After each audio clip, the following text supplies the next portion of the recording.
Hi to my dearest general mathematics students. We are to discuss topic 3 of quarter 1, which talks about one-to-one functions.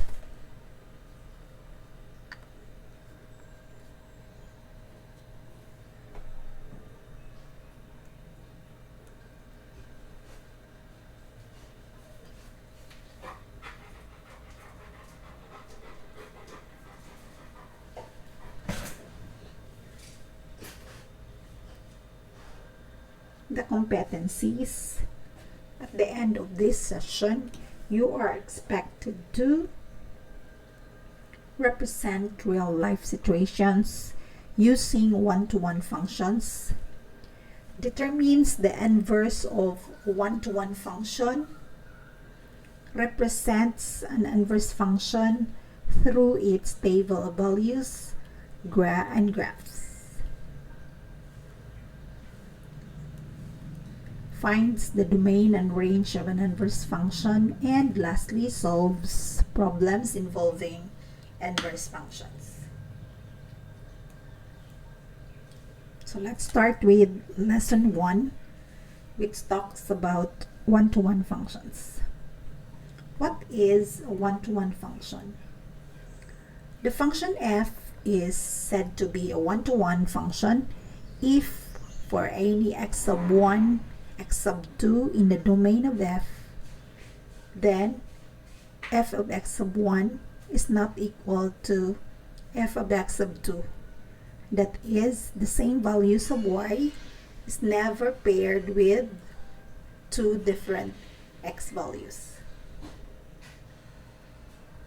Examples. The relation pairing an SSS number to his or her SSS number. So SSS member paired to his or her SSS number. So notice that way usa ka member nga daghan og number. Silbi usa ra man jud ang number. So that's why the relation is 1-to-1. Okay, number 2. The relation pairing a real number to its square.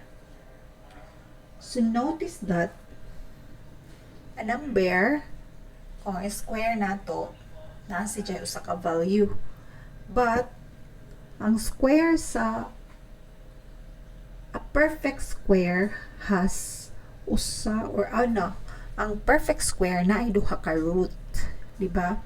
For example, 4 is the product of squaring 2 and square of negative 2. So that's why this relation is not 1-to-1. Okay? Ang 2 mo pares og 4, ang negative 2 mo pares po og 4. So meaning, it's not 1-to-1, but it's a many-to-1 na relation. Number 3, the relation pairing an airport to its airport code. So, naay mga example din sa mga code sa atong book on page 60. So, naay MNL, naay CEB, DVO, JFK, CDG. So, meaning, ang gana nga mga codes i-assign na sa mga different nga mga codes para sa mga destination, sa mga bags, mga baggage na asa padung mo check-in. So since ang kada airport kina may mga unique airport code mo may lain, so that means the function is 1-to-1. Okay? Another is the relation pairing a person to his or her citizenship. So notice that a person to his or her citizenship. Naay mga tao nga tag-dual o citizenship, diba? For example, katong tuwa sa Amerika, dual sila sa Canada, kay Canadian at the same time Filipino. So meaning one to many ang relation. Person kato sa iyang citizenship, meaning one to many relation, thus it's not one to one, not a function pagani. Okay, then we have the relation pairing a distance day in kilometers traveled along a given jeepney route to the jeepney fare for traveling that distance. So, ato i-example, for example, ang putput no. Ay butang ang putput, muhatang sila og balaod nga ang fare kung musakay ka sa putput, ang distance imong i-travel is from 0 to 4 kilometers. So, mahitabo 8 ray bayran.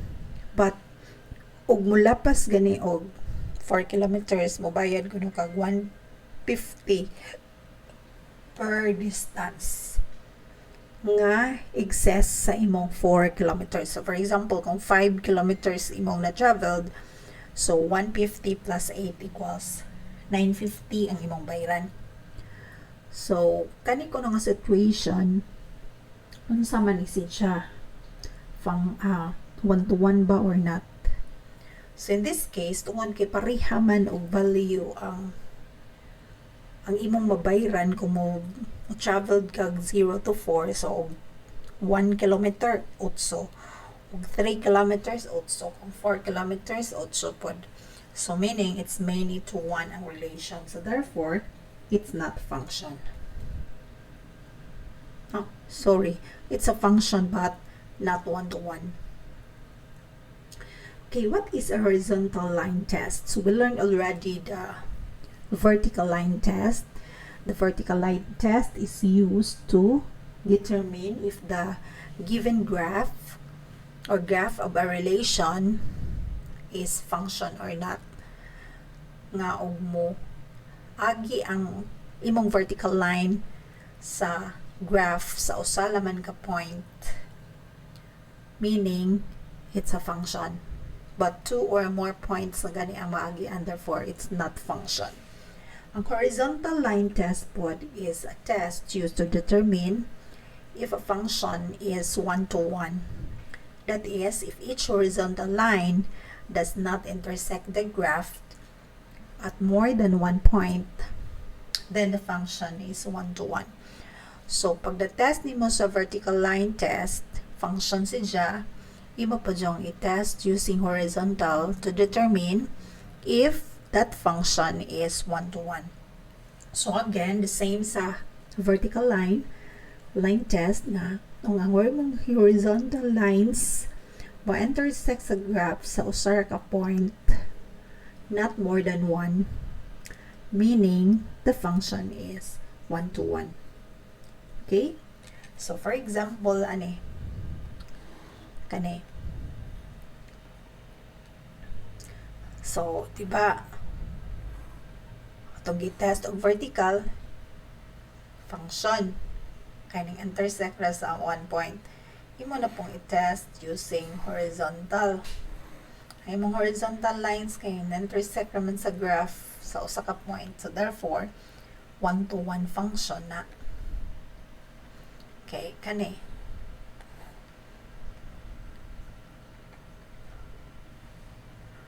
Okay, so notice that function because the vertical lines intersect the graph sa usa ka point. Pero pag horizontal test na, mo intersect naman siya sa duha ka points. Therefore, it's function but not one-to-one. Okay? So, note that all one-to-one functions satisfies both vertical and horizontal line tests. So, dapat vertical line test pasar, horizontal line test pod pasar. Okay? Examples. Which of the following are one-to-one functions? Okay, number 1, books to authors. Books to authors. Ano sa man na? Books ngadto sa authors. So, pwede siya considered as pwede one to many, napoy many to one, pwede ba siya one to one, pero not true nga one to one jud siya always, diba? So therefore it's not one to one. Number 2, SIM cards to cell phone numbers. SIM cards to cell phone numbers. So notice that ang SIM card di pwede og daghan siyang numero. Ang cellphone number po dili pwede og daghang SIM card. So usa ka SIM card, usa ra jud ka unique cellphone numbers. SIM card with unique cellphone number. So that's why ang B maoy one-to-one nga function. What about true or false questions to answer? So question to answer. So it's not true to all na pod kay pwede man nga mo answer kag daghang true, pwede pog daghang false. So that means many to one. So it's not one-to-one. Okay. Next, which of the following relation is a one-to-one function? So ato rang banda dyan din dapat no x nga mga coordinates must have equal value o y pod coordinates wa po'y magkapareha para matawag nato one-to-one o one-to-one function. Okay? So, katong tan-ahon 0, 1, 2, 3, 4, 0, 1, 8, 27, 64. So, y nagkapareha nga x, wa po'y nagkapareha nga y. So that our answer would be one-to-one function. Number 2, negative 1, negative 2, negative 1, 0, 1, 4, 1, 2, and 4, 4, 1, 0, 1, 4. So, since na nagkapareha nga 4, 1 sa y, that means many to one relation, so that means it's not a one-to-one function. Letter C, 0, 1, 2, 3, and 4, 5, 6, 7, and plus 4. So, notice nga, wag hapoy nagkapareha, so C is a one-to-one function. Okay? So, let us now proceed to finding the inverse of a one-to-one function. The definition states that let f be a one-to-one function with domain A and range B. Then the inverse of f, denoted by f to the negative 1, is a function with domain B and range A, defined by f, or the inverse of y is equal to x, if and only if f of x is equal to y for any y in B. A function has an inverse if and only if it is one-to-one.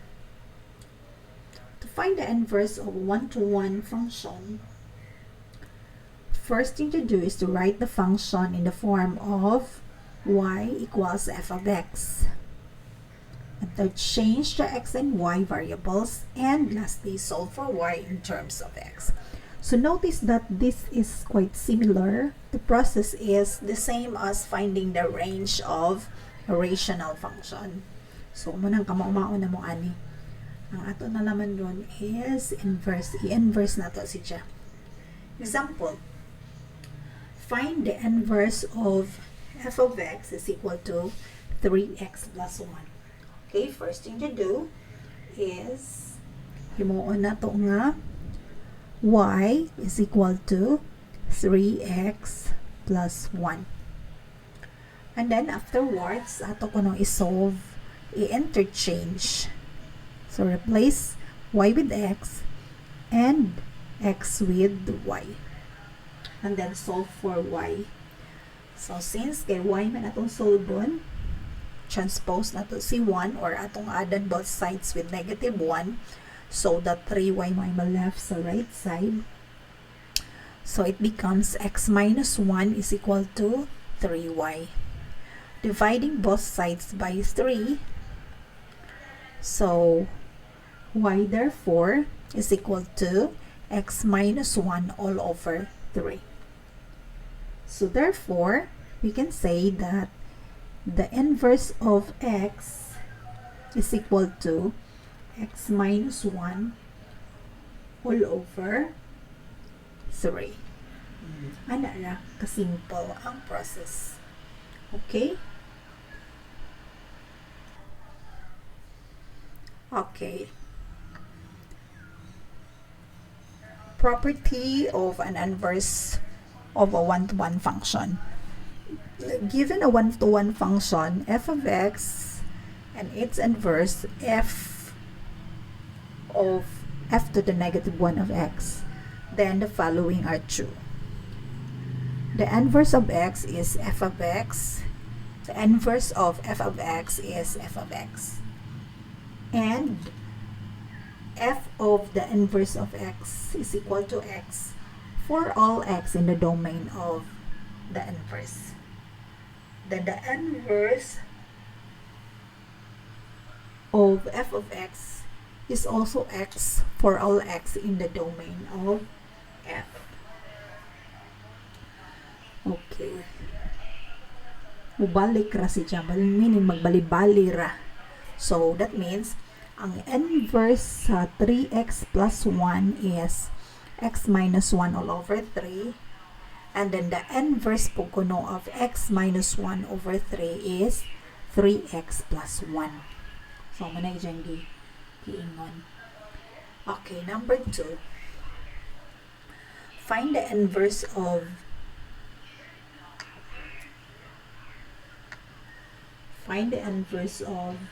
g of x.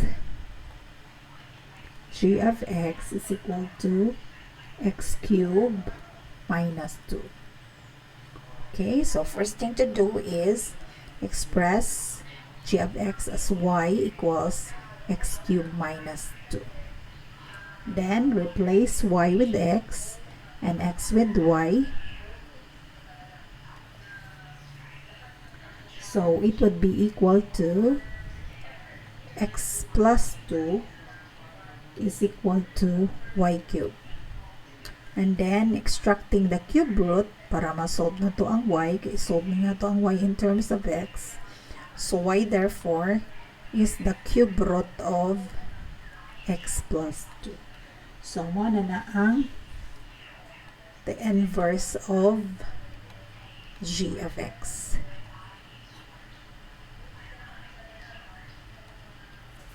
Okay?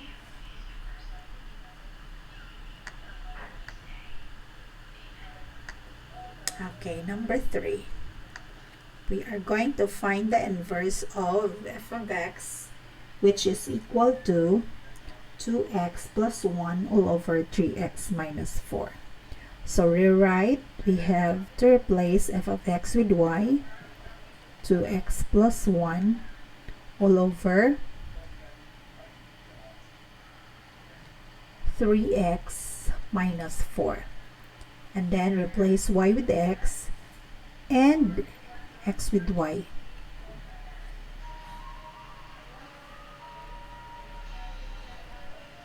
Okay, by cross multiplication, we have 3xy minus 4x equals 2y plus 4.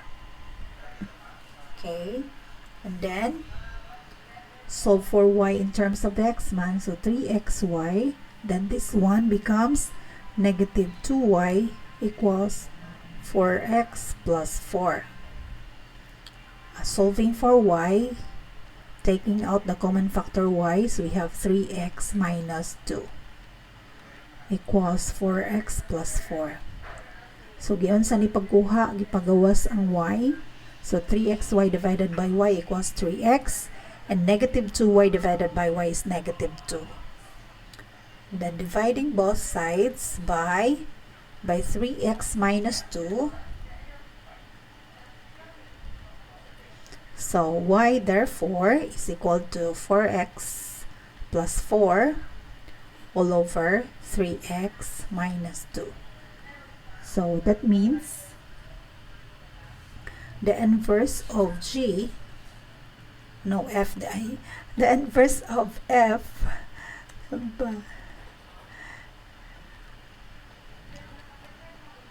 of x is equal to 4x plus 4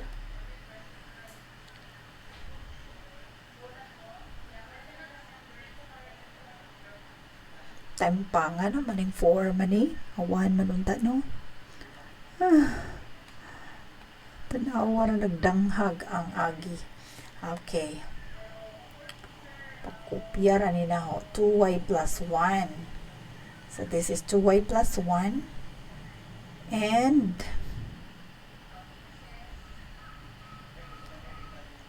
four x plus 1. So we have 4x plus 1. 4x plus 1 over 3x minus 2.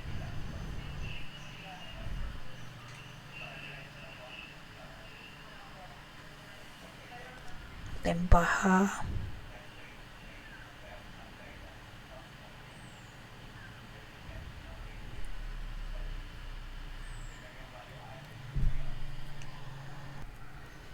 Okay, it's 4x plus 1 over 3x minus 2.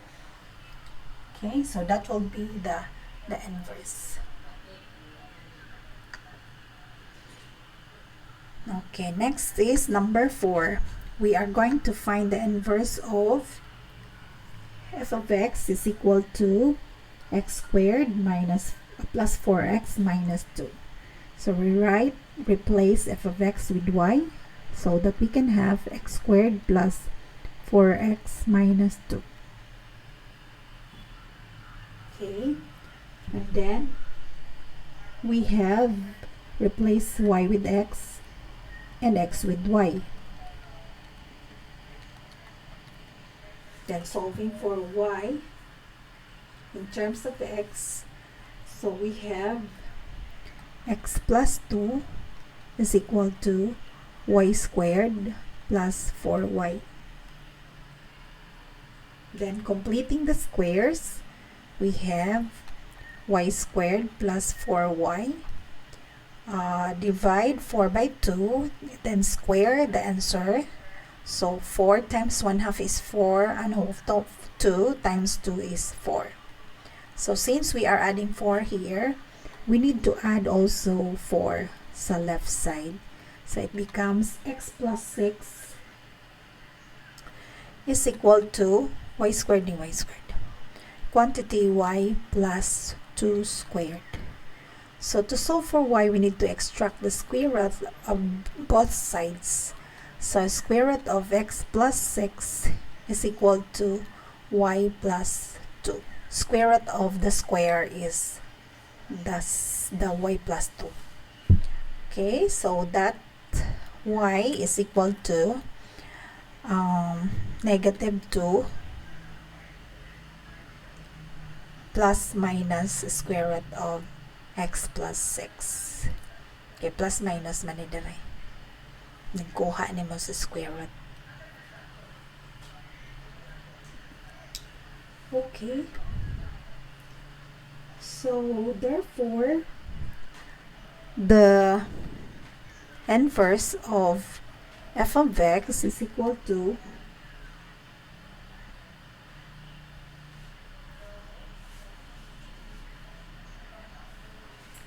kaniunta, but since it's not a 1-to-1, kay ang y man na squared ani, so therefore ang imong answer does not exist, diba? Kay ang y may na squared, so y gani na squared, it's not function. ang inverse niya. So, do function imong f of x, pag nabali siya kay nahimo mang not function kay na square naman ang y. So, therefore, the inverse function does not exist. Okay, next number 5. The function of x is the absolute value of 3x. Okay, so kung atong tanawon, v-shape man ni siya ang absolute value of 3x. So, v-shape siya, that means it has no inverse. Kaya nagbali na, mahimo na po siya ang y na po'y ma-square. So, atong solbon, we have f of x is equal to the absolute value of 3x, or y is equal to the absolute value of 3x, which is similar, x is equal to the absolute value of 3y. Ang absolute value is similar to the square root of 3y squared. When we replace the absolute value of x is equal to the square root of x squared. So, mani siya nga atong gibasihan. So, that is why the square of x is equal to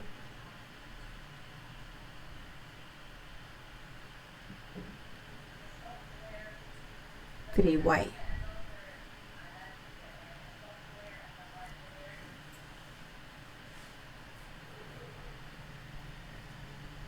Okay, so dividing both sides by 3, so y becomes x squared over 3. So again, ang y na po diri mo na squared. So that means the function or the inverse function of f of x does not exist kapon.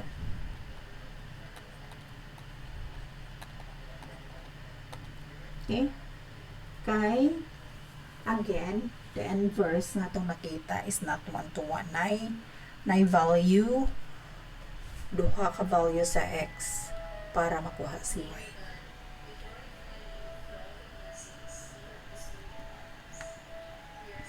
Okay, number 6. We are going to convert from degrees Fahrenheit to Kelvin. The function is k of t is equal to 5/9 quantity t minus 32 plus 273.15.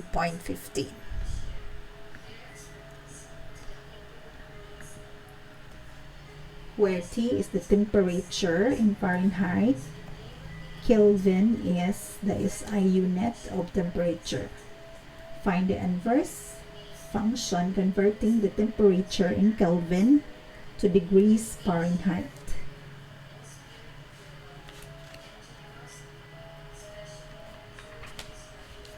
Okay, since K and T refers to temperature in Kelvin and Fahrenheit respectively, we do not interchange the variables. So ang atong buhaton here is dili na to replace, but we are going to solve for T. T na po natong solvon in terms of K. So in here we have K is equal to 5/9 quantity T minus 32 plus 273.15. So in this case, nag-change na to Fahrenheit. Nato ang buhaton i-solve na to ang function sa T in terms of K. Okay, that is why first thing to do is transpose this one to the left side so that we can have k minus 273.15 is equal to 5 over 9 quantity t minus 32. And then afterwards, to eliminate the 9, we need to cross multiply so that we have 9 quantity k minus 273.15 is equal to 5 quantity t minus 32. Then after that, i-divide din nato by 5. So, t minus 32 is equal to 9 over 5 quantity k minus 273.15. And then, masolve na nato si t, which is the same as 9 over 5 quantity k minus 273.15 plus 32. So in this case, the inverse function of k of t is equal to t of k equals 9 over 5 quantity k minus 273.15 plus 32. Okay? Okay. Next is the graph of inverse function. So I think ato nang itiwas and sa tadure kaya magtaas-taas ang kuan mo break sa taha. So let's continue. Lesson 3, which is all about graphs and inverse function. Makisgot pamunta dito sa range of domain. So marag dugay-dugay. So ato sa ning i-stop diri ko to. So thank you for listening. So see you in lesson 3. Bye bye.